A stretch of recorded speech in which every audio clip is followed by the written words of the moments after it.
नमस्कार मैत्रिणींनो, स्वागत आहे तुमचं माझ्या चंद्रकला अन्नपूर्णा किचनमध्ये. नवीन असाल तर माझ्या चॅनलला सबस्क्राईब करा, व्हिडिओला लाईक करा, कमेंट करा आणि शेअर करा. तर आता पावसाळ्याचे दिवस चालू आहेत, तर आपल्याला उठल्यानंतर जो लागतो तो चहा. तर चहा बनवण्यासाठी जो तयार मसाला करायचा आहे तो तुम्हाला मी आता दाखवणार आहे कसा बनवायचा आहे तो मसाला. तर इथं आपण घेतलेले आहेत 3 चमचे वेलची घेतलेली आहे, वजनी प्रमाणात 20 ग्रॅम. 1 चमचा काळी मिरी घेतलेली वजनी प्रमाणात 10 ग्रॅम. 1 चमचा लवंग घेतलेली आहे, तर वजनी प्रमाणात 5 ग्रॅम. आणि इथं 10 ग्रॅम हे दालचिनी घेतलेली आहे, 1 चमचा घ्यायची. बडीशेप 2 चमचे वजनी प्रमाणात 10 ग्रॅम. आणि इथं हे घेतलेले आहेत 4 असे आपले मोठे वेलदोडे जे मसालेच असतात ते घ्यायचे आहेत आपल्याला. इथं सुंठ पावडर आपल्याला 4 चमचे घ्यायचे. तर आता सुंठ पावडर बनवून घ्यायचे. आणि इथं अखंड आपल्याला हे घेतलेलं आहे जायफळ घेतलेले.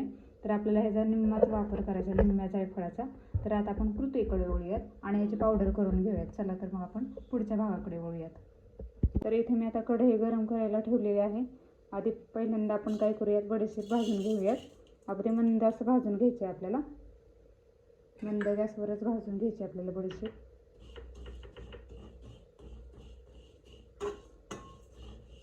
थोडासा वास आला की समजायचं आपली बडीशेप भाजलेली आहे. आता यातच आपल्याला काढून घ्यायची आपल्याला.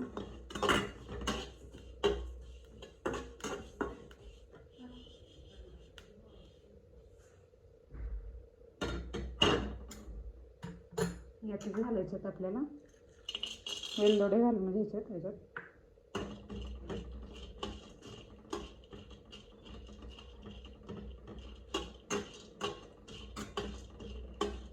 आता पूर्ण भाजलं पाहिजे, थोडंसं हलकंसं भाजून घ्यायचं.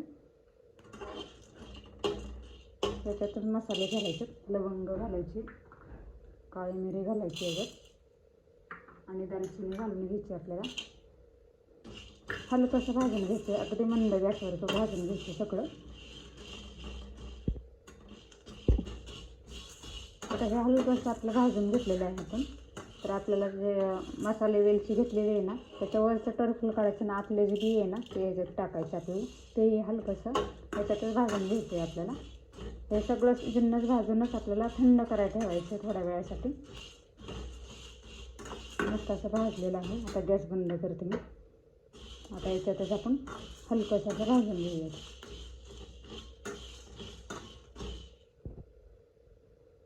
इथे आता कुरडा आपण मिक्सरचं भांडं घेऊयात. तर आता सगळं थंड झालेले जिन्नस आहेत ना ते आपल्याला टाकून घ्यायचे त्याच्यात. पूर्ण थंड होऊन द्यायचं. अगदी पावसाळ्यात सर्दी खोकला याच्यावर गुणकारी असा हा मसाला आहे. तर 1 वजनी प्रमाणात आपलं घ्या किंवा 1च चमच्याचं माप ठेवा. चमच्याच्या मापाने मी सांगितले तसं. अगदी डिस्क्रिप्शन बॉक्समध्ये मी याची लिंक देते किती प्रमाण घ्यायचं ते. आता याला आपण थंड झालेले आता त्याला मिक्सरवर फिरवून घेऊयात. इथे पाहू शकता एकदम असे बारीक करून झालेले आहे. अगदी गरम मसाल्याचे पदार्थ तुम्ही कमी वापरले तरी चालतील. 1 चमचा किंवा अर्धा चमचा, पाऊण चमचा असं वापरलं तरी चालेल. तर मी आता सुंठ पावडर टाकणार आहे. अगदी शेवटी टाकायची आपल्याला. तर 4 चमचे सुंठ पावडर सांगितले, पण तुम्ही कमी जास्त सुद्धा करू शकता. मी 3 चमचे घेणार आहे कारण तिखट असतं म्हणून 3 चमचे मी सुंठ पावडर घेणार आहे. तर तुम्ही अजून वाटलं तर तुम्ही अजून 1 चमचा ॲड करू शकता. तर इथं 3 चमचे जाणार आहेत आपले. थोडंसं घेतले वरती. हे परत फिरवून घ्यायचं आहे आपल्याला आणि जायफळ नंतर शेवटी टाकणार. आता हे पण परत फिरवून घ्यायचं आहे आपल्याला.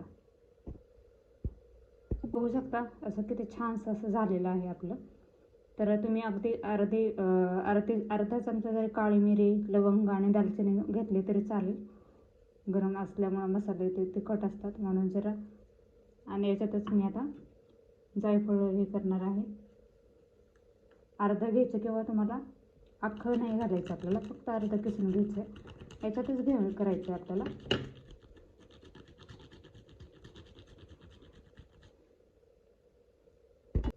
आता हे सगळं एकत्र केलेलं आहे. तर आता आपण यात भांड्यात काढून घेऊया. अगदी महिनाभर पुरेल असं इतका मसाला तयार झालेला आहे आपला चहा मसाला. एकदम काचेच्या स्वच्छ भरणीत अगदी भरून ठेवायचा आणि 1 चमचा जो आहे तो असा वापरायचा एकाच प्रमाणात हे चमच्याचं एकच फक्त प्रमाण ठेवायचं. मी पोह्यांचा चमचा घेतलेला आहे. वास छान येते मस्त असा. तर अशा पद्धतीने तुम्ही नक्की ट्राय करा, करून पहा आणि मला कमेंट करून सांगा कसा झाला आहे तो. तयार आहे आपला चहा मसाला. तर नक्की करून बघा आणि नक्की कमेंट करून सांगा कसा झाला तो मसाला. तर पुन्हा भेटूया आपण अशाच नवीन रेसिपीमध्ये. धन्यवाद.